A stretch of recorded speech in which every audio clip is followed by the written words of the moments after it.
Tadi lanjutannya gimana? Sampai apa tadi ya?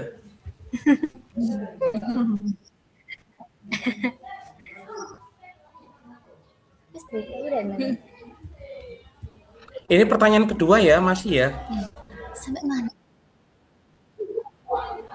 Ini pertanyaan kedua ya? Iya Pak, itu tadi pertanyaan yang kedua. Oke, siap. Monggo lanjut. Ya, Mau dilanjutkan? bagaimana Mbak Nanda? Iya, mungkin ada tambahan dari Peri.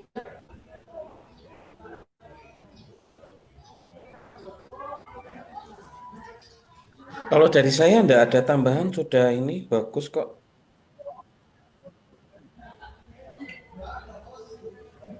Dari teman-teman, monggo. Baik Pak, dari teman-teman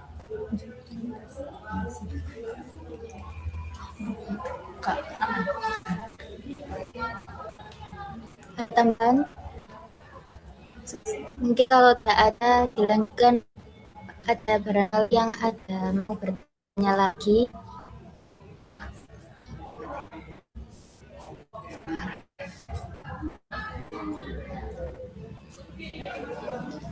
Saya izin bertanya tentang teori Gardner yang menarik perhatian. Wiki.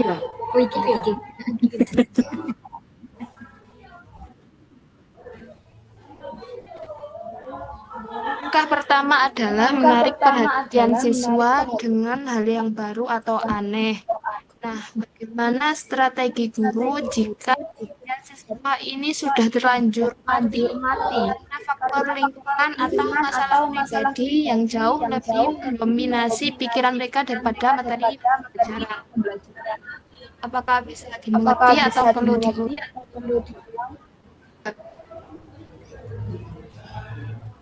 Ya, baik, sudah dimengerti Mbak Putra. Terima kasih.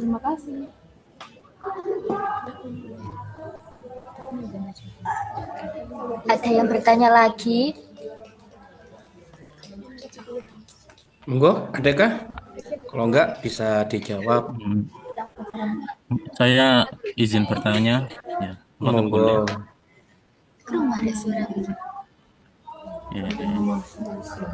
Karena saya simpel saja, mungkin ini. Bagaimana? Ada yang bertanya lagi? Saya mau bertanya. Barangkali Mas Zain mau bertanya. Suaraku nggak keluar lah. Iya, Zen itu bertanya itu. Monggo. Halo, mungkin suaraku nggak keluar. Keluar Zen, suaranya keluar, bisa didengar. Oh ya. Ya. Ini bagaimana satu orang guru bisa membagi fokus secara bersamaan di dalam satu ruang kelas, tetapi di saat yang bersamaan juga pertanyaan selanjutnya. Di sini saya mau izin menjawab pertanyaan dari Mbak Sutra tadi. Halo. Pertanyaannya tadi kan langkah pertama adalah menarik perhatian siswa dengan hal yang baru atau aneh. Jadi bagaimana strategi guru jika perhatian siswa sudah terlanjur mati? Karena faktor lingkungan atau masalah pribadi yang jauh lebih mendominasi pikiran mereka daripada materi pelajaran. Jadi strategi yang pertama itu dimulai dari empati, bukan materi. Saat perhatian siswa sudah mati, masalahnya bukan di metode, tapi di kondisi batin mereka. Dalam situasi ini, guru tidak bisa langsung mengajar, tapi harus hadir sebagai manusia dulu. Contohnya itu yang bisa kita lakukan, buka kelas dengan kalimat sederhana tapi tulus. Ada yang lagi capek atau bad mood enggak? Kalau disuruh nilai mood kalian hari ini 1-10 kira-kira berapa? Jadi kita itu tidak memaksa fokus penuh di awal. Jadi kita memberi jeda sejenak. Dan kenapa strategi ini meyakinkan? Karena siswa yang merasa dipahami akan lebih mudah membuka diri. Perhatian itu bukan dipaksa, tapi muncul saat mereka merasa aman. tidak dipaksa tapi muncul saat mereka aman. Terus strategi selanjutnya itu hubungkan materi dengan dunia mereka. Kalau pikiran siswa sedang jenuh atau jauh, jangan paksa mereka masuk ke materi atau tarik materinya ke mereka. Contohnya,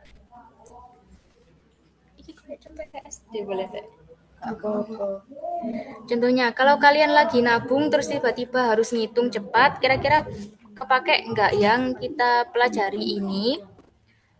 Atau juga pernah nggak sih kalian bingung pas ngitung diskon di toko?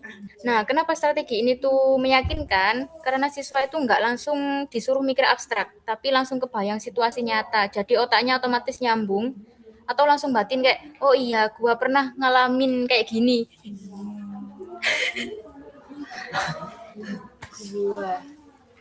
Kurang lebih jadi seperti itu, Mbak Sutra. Jadi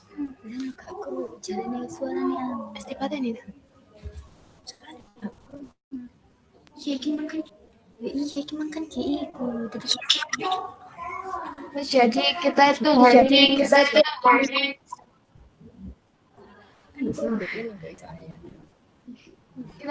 sebagai guru harus mengerti murid guru ya, berempati, pelan-pelan nanya dia tentang dia, dan siap untuk belajar seperti itu.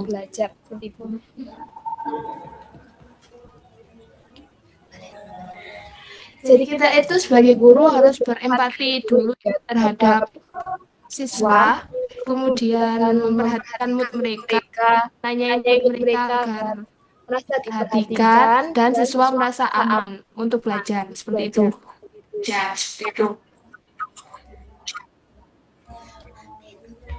Ya, soalnya kebanyakan siswa sekarang itu kan mood swing, dikit-dikit langsung bad mood. Jadi materi itu sulit masuk ke mereka. Berarti guru harus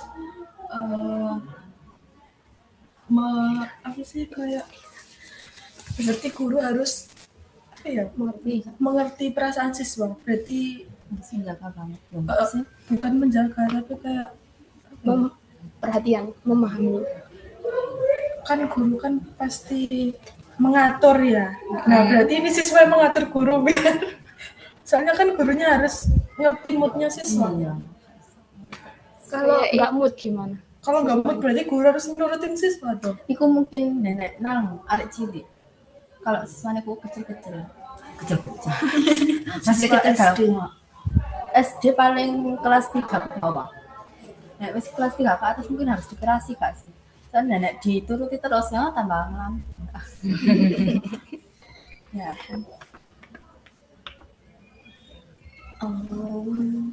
Iya. Barangkali Mbak Sutra atau Pak Ferry mau menambahkan. Sudah cukup. Ya.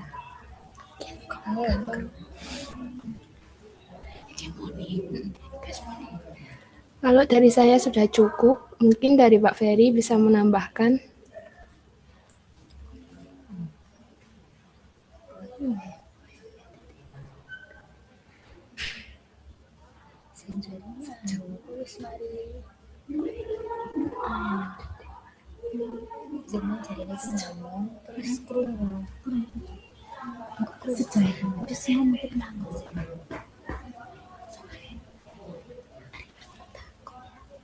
Tapi kini gak pro. Harus takut kan jadi ini. Kamu nih, tapi gak keren. Speaker nih maksudnya.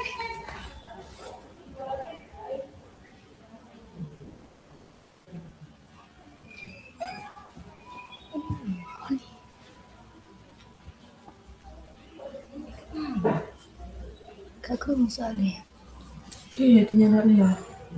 Makasih. Apakah saya boleh bertanya? Iya. Nah, ya, dengar. Oke.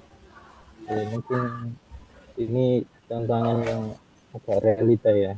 Jadi bagaimana satu orang guru bisa membagi fokus secara bersamaan di dalam satu ruang kelas tetapi di saat yang bersamaan juga harus mengevaluasi pekerjaan siswa yang cepat.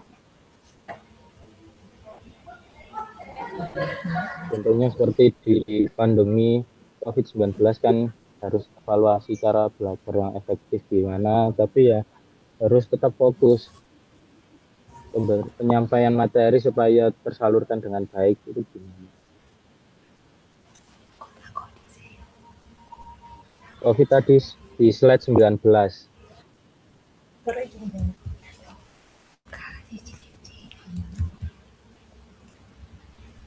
COVID. Oh, itu studi kasus berarti.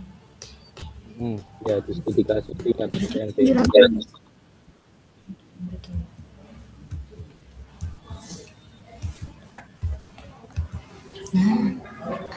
Apa bisa dipahami? Kan situasinya. Bapak perlu saya pertanyaannya. Bentar, mana COVID? COVID bisa diganti. Langsung. Oh. Tapi turun di mana? Kita itu Beijing.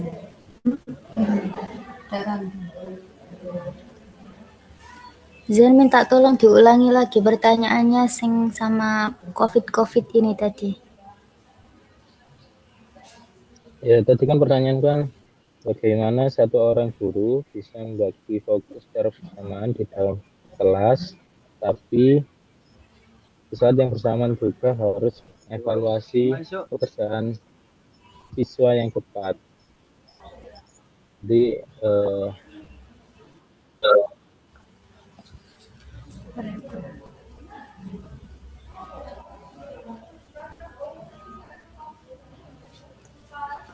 Baik, saya akan menjawab pertanyaannya. Terima kasih pertanyaannya. Bagaimana satu orang guru bisa membagi fokus secara bersamaan di dalam suatu ruang kelas, tapi di saat yang sama juga harus mengevaluasi pekerjaan siswa yang cepat. Begitu.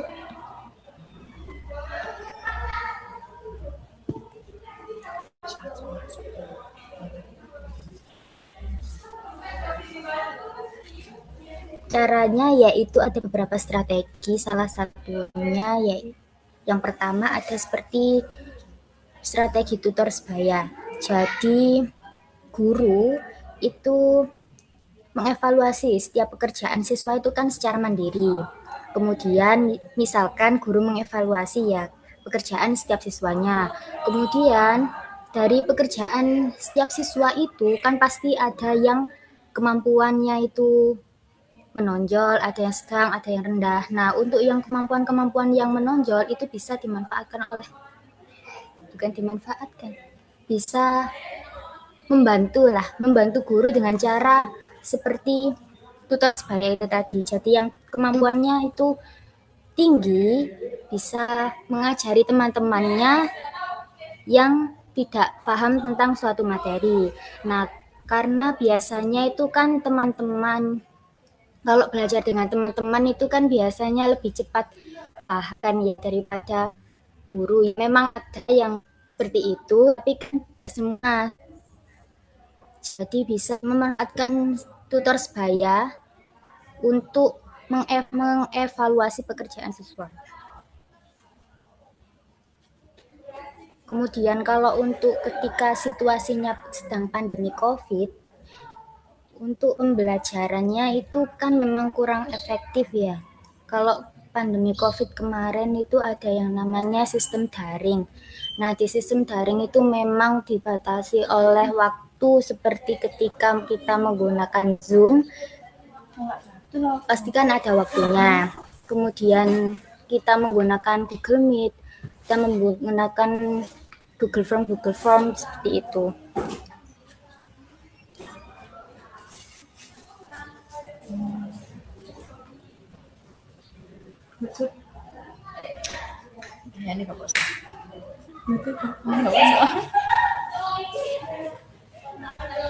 Nah, jadi caranya guru untuk membagi fokus secara bersamaan ya salah satunya ya seperti itu tadi.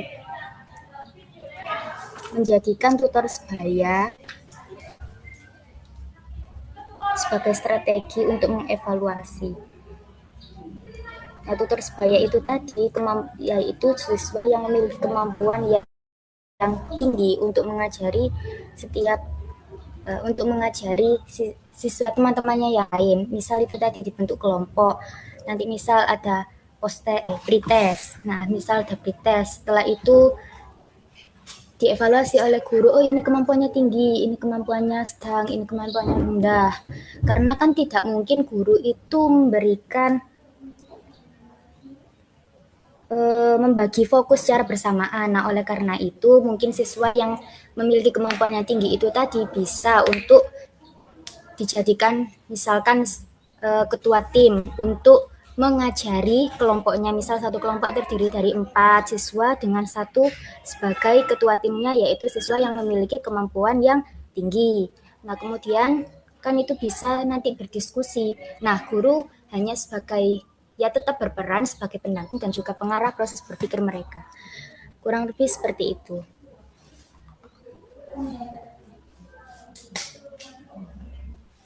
Bagaimana? Mungkin bisa ditambahkan. Mungkin itu mungkin ada yang ditanyakan lagi? Sudah, Pak.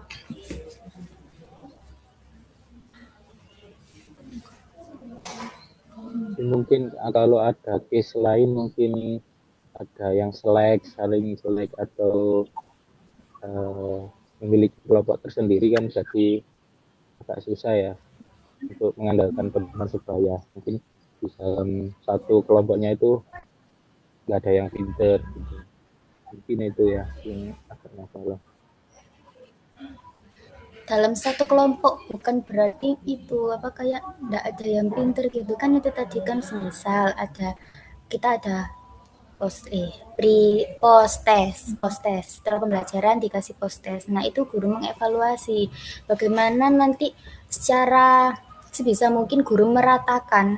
Jadi kan walaupun siswa itu memiliki pemikiran yang tinggi, misal ada 1 atau 2, nah di siswa yang memiliki kemampuan sedang itu kan bisa untuk menjelaskan, walaupun siswa itu tidak memiliki kemampuan yang tinggi, tapi setidaknya siswa itu bisa untuk menjelaskan kepada temannya yang memiliki kemampuan yang rendah seperti itu.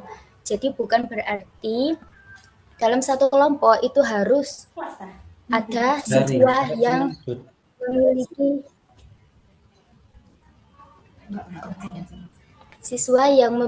kemampuan yang tinggi. Jadi siswa yang memiliki kemampuan yang sedang juga bisa untuk mentransfer ilmunya ke siswa yang memiliki kemampuan yang rendah seperti itu. Jadi targetnya itu siswa yang memiliki kemampuan yang rendah tadi tentang suatu materi itu tadi itu bisa terbantu mungkin dari rendah menuju ke sedang. Jadi walaupun tidak langsung ke yang tinggi, setidaknya dia itu ada perubahan seperti itu.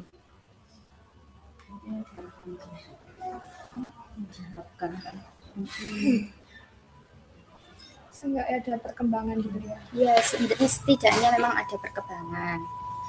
Karena kan siswa yang memiliki kemampuan yang tinggi itu misal di satu kelas itu kan kadang itu kan kebanyakan kan tidak banyak.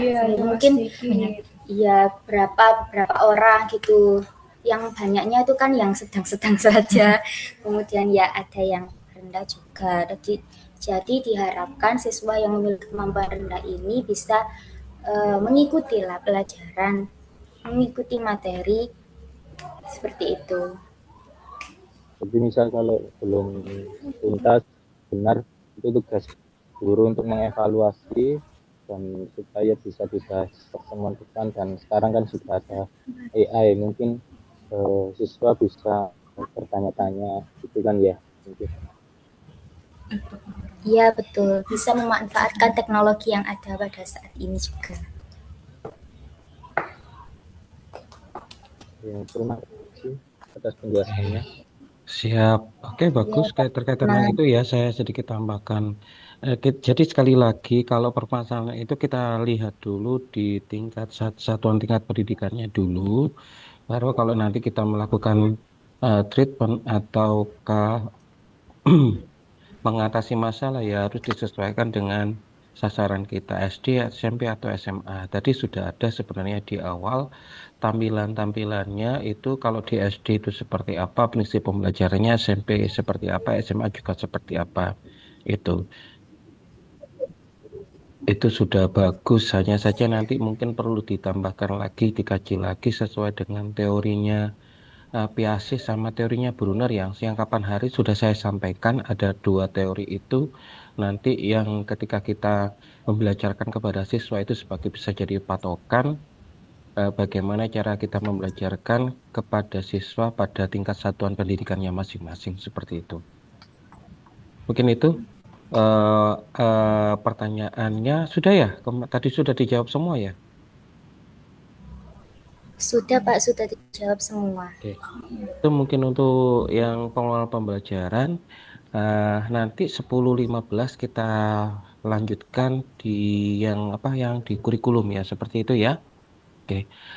Terima kasih atas kerjasamanya untuk hari ini. eh kita berjumpa kembali di 10.15.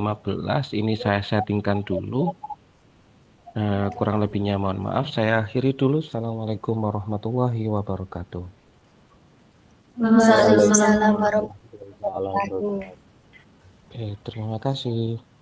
Terima kasih, Pak Ferry. Terima kasih.